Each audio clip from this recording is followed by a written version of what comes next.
Assalamualaikum warahmatullahi wabarakatuh. Perkenalkan, saya Ahmad Hidayatullah dengan NIM 240 209 552 003.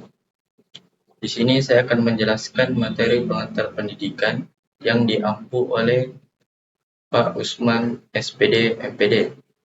Baik, langsung saja saya akan menjelaskan materi yang pertama, yaitu hakikat manusia dan pendidikan. Hakikat manusia dalam konteks pendidikan mencakup pemahaman bahwa manusia adalah yang kompleks dengan dimensi fisik, psikologis, sosial, dan spiritual.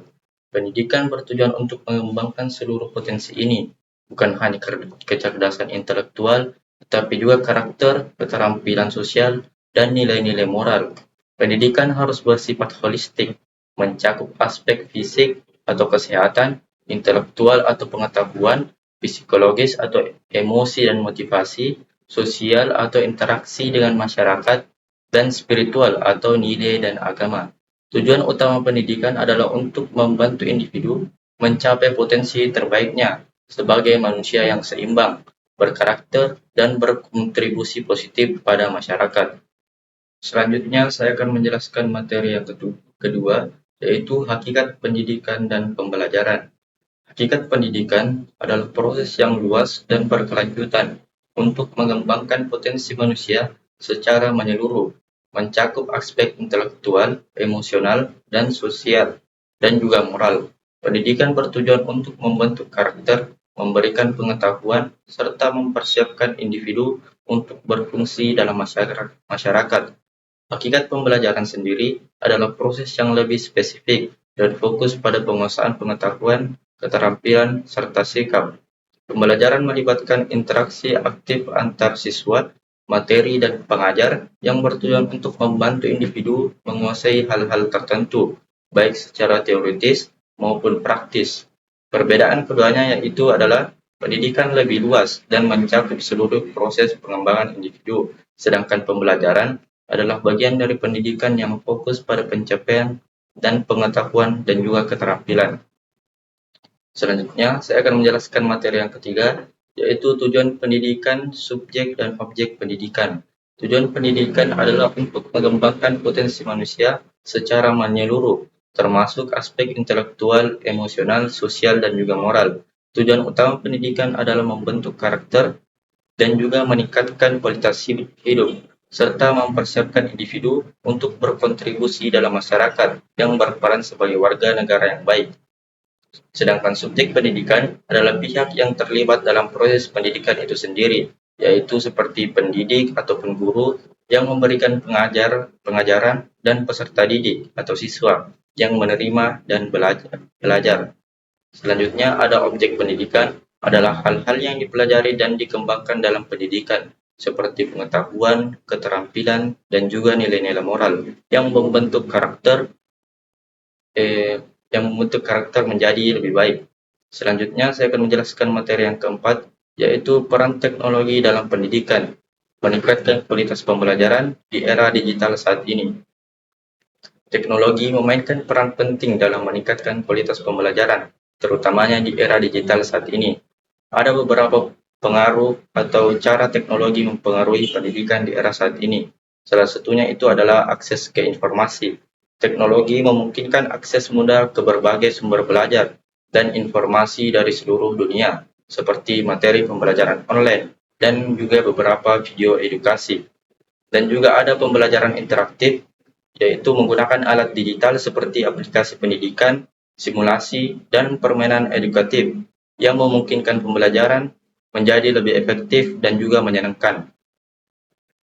Selanjutnya ada peningkat pendidikan jarak jauh. Teknologi juga memungkinkan pembelajaran jarak jauh melalui platform e-learning dan video konversi, memberikan akses pendidikan yang lebih fleksibel tanpa batasan geografis.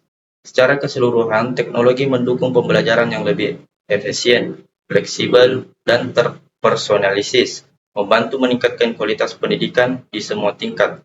Selanjutnya, saya akan menjelaskan materi yang kelima, yaitu penerapan teori belajar konstruktif dalam pendidikan.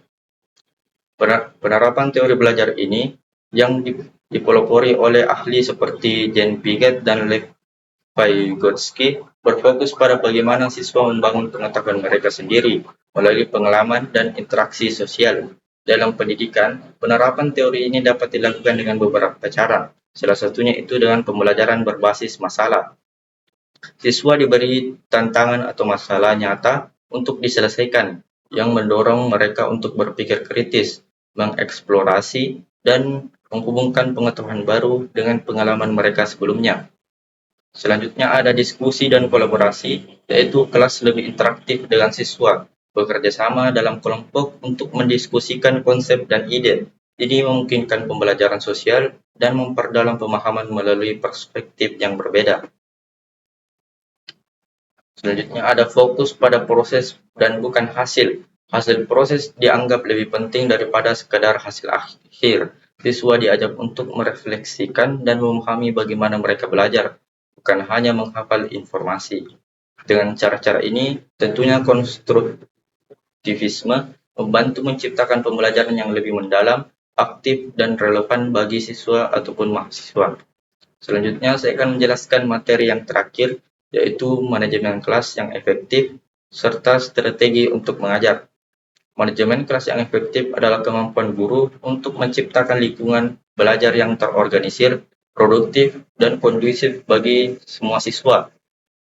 Beberapa strategi atau caranya itu ada penetapan aturan yang jelas, dengan cara menetapkan aturan kelas yang jelas dan konsisten sejak awal untuk menciptakan kedisiplinan dan rasa tanggung jawab di antar siswa, dan juga pengelolaan waktu yang baik, merencanakan jadwal dan kegiatan baik agar siswa tetap fokus dan tidak kehilangan waktu dalam pembelajaran, dan juga menciptakan lingkungan yang positif, membangun hubungan yang baik dengan siswa, memberikan pujian dan menciptakan suasana yang mendukung kepercayaan diri dan motivasi belajar, dan juga menerapkan pendekatan diferensiasi, yaitu menyesuaikan metode mengajar dan dengan kebutuhan belajar siswa yang beragam, sehingga semua siswa merasa diperhatikan, dan juga tanggapan yang tepat terhadap perilaku siswa, yaitu mengelola perilaku siswa secara positif dengan memberikan konsekuensi yang adil dan mendukung perubahan perilaku yang diinginkan.